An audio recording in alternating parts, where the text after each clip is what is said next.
Hello guys, welcome back to the my channel. ಬನ್ನಿ, ಮುದ್ದು ಪೂರ್ಣ ಯೂಟ್ಯೂಬ್ ಚಾನಲ್ಗೆ ಸ್ವಾಗತ. ಟುಡೇ ವ್ಲಾಗಲ್ಲಿ ಎಲ್ಲಿ ಹೋಗ್ತಾ ಇದ್ದೀನಿ ಅಂತ ನಿಮಗೆ ತೋರಿಸ್ತೀನಿ. ತುಂಬ ಸ್ಪೆಷಲ್ ಆಗಿರ್ತಕ್ಕಂಥ ವ್ಲಾಗ್ ಎಲ್ಲ ನೋಡಿ ಇಂಟ್ರೆಸ್ಟ್ ಆಗಿದೆ. ಬನ್ನಿ, ಇವತ್ತು ಒಂದು ಸತ್ಯನಾರಾಯಣ ಸ್ವಾಮಿ ಪೂಜೆಗೆ ಹೋಗ್ತಾ ಇದ್ದೀವಿ. ಯಾವ ಥರ ಡೆಕೋರೇಷನ್ ಮಾಡಿದ್ದು, ಹೌದೇನು ಯಾವ ಥರ ಪೂಜೆ ನಡೀತು ಅಂತ ನಿಮಗೆಲ್ಲ ತೋರಿಸ್ತೀನಿ. ನೋಡಿ ಗಾಯ್ಸ್, ಇದೇ ಮನೆಗೆ ಸತ್ಯನಾರಾಯಣ ಪೂಜೆಗೆ ಹೋಗಿದ್ದು. ನಮ್ಮ ಲೇಔಟಲ್ಲಿ ಇರ್ತಕ್ಕಂಥ ಮನೆ, ನಮಗೆ ಪರಿಚಯದವ್ರ ಮನೆ. ನೋಡಿ, ಸತ್ಯನಾರಾಯಣ ಪೂಜೆ ಆಲ್ರೆಡಿ ಆಗೋಗಿತ್ತು. ನಾವು ಸತ್ಯನಾರಾಯಣ ಪೂಜೆ ಹೋಗಿ ನಮಸ್ಕಾರ ಮಾಡಿ ದೇವರಿಗೆ ಅಕ್ಷತೆ, ಹೂವು, ಗಂಧ ಎಲ್ಲ ಹಾಕಿದ್ವಿ. ನೋಡಿ, ಸತ್ಯನಾರಾಯಣ ಅವ್ರನ್ನ ಎಷ್ಟು ಚೆನ್ನಾಗಿ ಅಲಂಕಾರ ಮಾಡಿದ್ದಾರೆ. ಸತ್ಯನಾರಾಯಣ ಸ್ವಾಮಿನ ಚೆನ್ನಾಗಿತ್ತು, ನನಗೂ ಇಷ್ಟ ಆಯಿತು, ತುಂಬ ಇಷ್ಟ ಆಯಿತು. ಅವ್ರ ಮನೆ ತುಂಬ ಗ್ರ್ಯಾಂಡಾಗಿದೆ, ರಿಚ್ ಆಗಿದೆ. ಆ್ಯಂಡ್ ಇದು ಕೂಡ ಮಾಡಿದರು, ತುಂಬ ಚೆನ್ನಾಗಿತ್ತು. ಪ್ರಸಾದ ಇತ್ತು. ಇವರು ನಮ್ಮ ಅಪ್ಪ, ನಿಮಗೆಲ್ಲ ಗೊತ್ತು. ಅಪ್ಪ ನಾನು ಹೋಗಿದ್ದಿದ್ದು ಸತ್ಯನಾರಾಯಣ ಪೂಜೆಗೆ.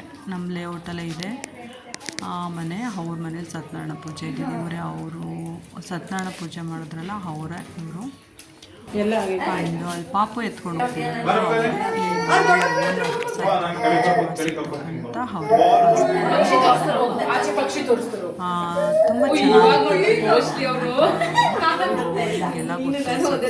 ಸ್ವಾಮಿ ಪೂಜೆ ಮಾಡಿಸೋದ್ರಿಂದ ಪ್ರತಿಯೊಂದು ಒಳ್ಳೆಯದಾಗುತ್ತೆ ಮನೆಗೆ. ನಾವೇನು ಅಂದ್ಕೊಂಡಿದ್ದೀವಿ ಎಲ್ಲ ಕಷ್ಟಗಳು ಪರಿಹಾರ ಆಗಿ ಸ್ವಾಮಿ ನಮಗೆಲ್ಲ ಒಳ್ಳೇದು ಮಾಡ್ತಾರೆ ಅಂತ ನಂಬಿಕೆ ಇದೆ. ಬಟ್ ಅದೇ ಥರ ಆಗುತ್ತೆ. ಪ್ರತಿಯೊಬ್ಬರು ಕೂಡ ವರ್ಷಕ್ಕೊಂದ್ಸರಿ ಸತ್ಯನಾರಾಯಣ ಸ್ವಾಮಿ ಪೂಜೆ ಮಾಡಿಸ್ತಾರೆ. ಅಪ್ಪ ನಾವು ಅಟೆಂಡ್ ಮಾಡಿದ್ವಿ.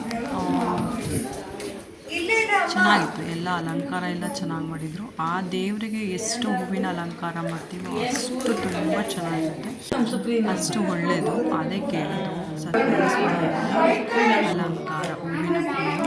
ಹಾಗಾಗಿ ಎಷ್ಟು ಹೂವಿನ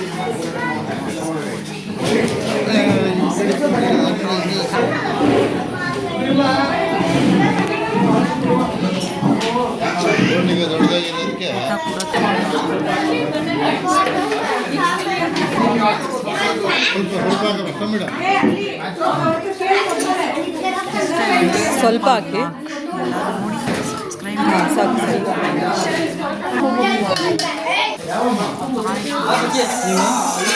ತುಪ್ಪ ಬ್ಲಾಕ್